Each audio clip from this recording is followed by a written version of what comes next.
I wonder how many of us, God has this huge dream for our life. God has such incredible intention for our life, but we dream so little, we pray so small, that we have such a small amount of faith that we actually exercise that we never live the bigness of the life God has for us. That's what motivated the book.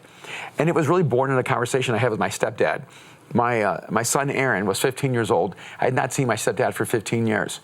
But he wanted to meet the man who gave me the name McManus.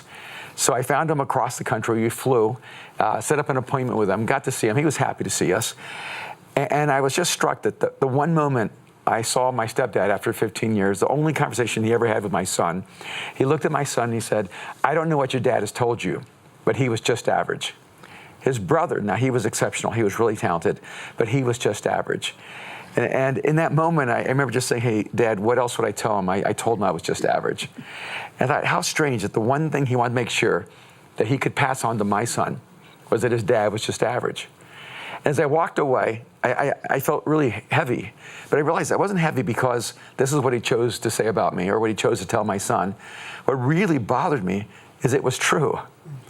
In fact, to say I was average would almost be a compliment. I was really below average. I never even rose up to average. I hid being average.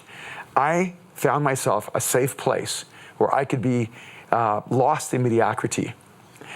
And I started asking myself, I wonder how many of us are comfortable with average? Because you know as well as I do, when you're just average, no one's against you. When you're just average, you have no enemies. It's when you aspire to achieve something that matters, when you aspire toward greatness, when you open up your soul to great faith and you say, "God, I want you to do great things in my life," all of a sudden you become a target. Because we're not afraid of average, but we are afraid of greatness. And that's what has inspired the book, The Last Arrow. I want every person, when they take their last breath, to know they've given everything they have. That they took all the talent, the potential, the gifting, the purpose, the intention, and the dream that God created them to live out. And I want it to be lived out. I'm convinced we're all dreams of God before we take our first breath. And I know you are too. But I thought to myself, if we're a dream of God before we take our first breath, shouldn't we live out the dream of God before we take our last breath?